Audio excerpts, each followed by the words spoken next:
that he intends to become Pope in order to carry out the orders of the enemies of God and the Church. Good morning, I'm Jorge Mario Bergoglio. I intend to destroy the Church by getting elected Pope. The Lord did not give power to the Pope to bully good bishops.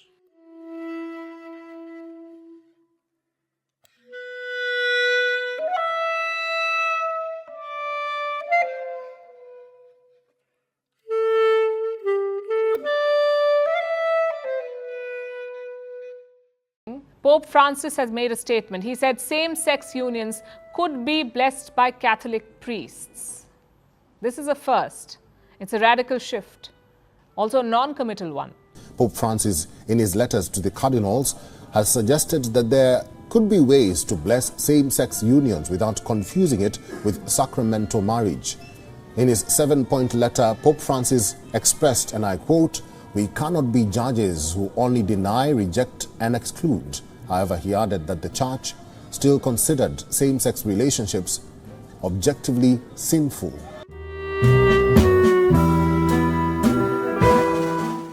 Problem since Vatican II.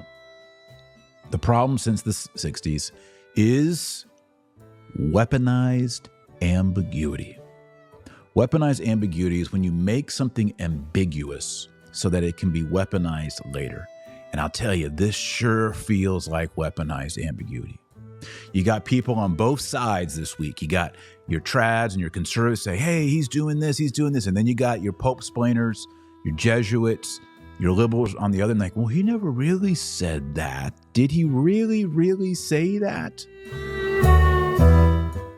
And it's ambiguous, and it's ambiguous on purpose.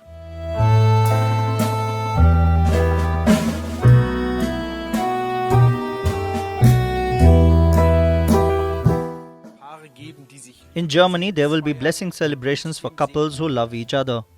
Blessing celebrations with the blessing of the Church. Now, queer couples who love each other and people who bless them in the name of the Church are coming out of the grey area of the forbidden into the bright field of faith.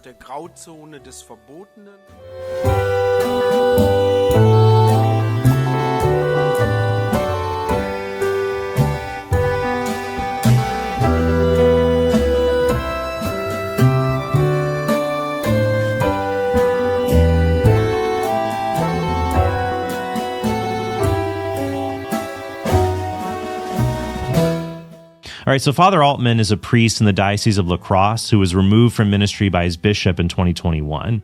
In today's episode, I want to talk about how he now rejects the authority of Pope Francis and has embraced a kind of sedevacantism. What we are to do when we recognize the false prophets by their fruits, the false teachers who secretly introduce destructive heresies. For men are not bound or able to read hearts, but when they see that someone is a heretic by his external works, they judge him to be a heretic, pure and simple, and condemn him as a heretic. Go look at De Romano Pontifice, Book 2, Chapter 30. But what can a priest or a layman do when a subversive group of bishops, maneuvered by Bergoglio, is preparing to introduce unacceptable doctrinal changes to the Synod on synodality? And what can they do when in their parishes a deaconess blesses the wedding of two sodomites? Certainly, disobeying the illegitimate orders of heretical or apostate superiors is a duty sub gravi, since obedience to God comes before obedience to man. 20 examples demonstrate what is known in the law as a course of conduct. In common language, actions speak louder than words. A course of conduct reveals the underlying character, nature of the person. It reveals the truth about what a person truly believes. And those 20 examples, there are more, irrefutably demonstrate beyond any shadow of a doubt that Bergoglio is not Catholic now. And because you know a tiger doesn't change his stripes, as those same 20 examples demonstrate, as his same course of conduct demonstrates, he was not Catholic at the moment he entered the conclave. Thus, taking notice of the fact that Bergoglio is a heretic, and Amoris Laetitia in his declaration of intrinsic immorality or capital punishment would be enough to prove it, in my opinion, this lack of consent can also be seen in Bergoglio's behavior, which ostentatiously and consistently is anti-Catholic and heterogeneous with respect to the very essence of the papacy. There is no action of this man that does not bluntly have the air of rupture with respect to the practice and the magisterium of the Church.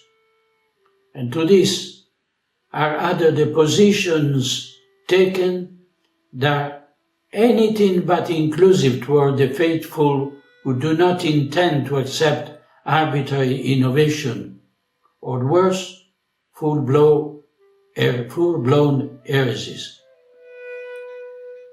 The fundamental question hinges on understanding the subversive plan of the deep church, with using the method denounced at the time by St. Pius X with regard to the modernists, has organized itself to carry out a coup d'etat within the church and bring the prophet of the Antichrist to the throne of Peter.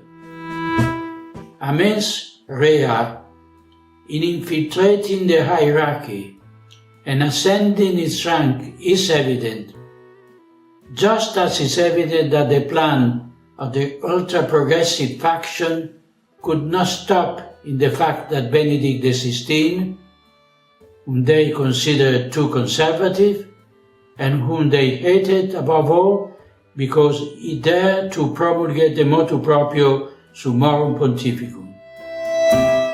And so Benedict XVI was pressured to resign. On the October 11, notice that, on October 11, 2013, in a conference at Villanova University, then Cardinal McCarrick, Bergoglio's longtime friend, revealed that Bergoglio's election was strongly desired by a very influential Italian gentleman, an emissary of the deep state to the deep church. Those who work in the Curia know well who is called gentleman par excellence, and what his links are with the power of both sides of the Tiber, the Vatican and the Italian government. They also know his embarrassing penchant that explains his close connection to the Vatican homosexual lobby. It is also significant that McGarry said he was convinced that Bergoglio would change the papacy within 4 years, confirming the malicious intention to tamper with the divine and unreformable institution of the Church. A memo to Bergoglio and every American cardinal, save Cardinal Burke. When you die, and it won't be long, and you meet Jesus Christ the Lord, beside him will be standing Saint Tarcisius, Saint Charles Luongo, and Saint Robert Bellarmine, and they will block the entrance to heaven and watch you fall to your eternal damnation into the unquenchable fires of hell. That's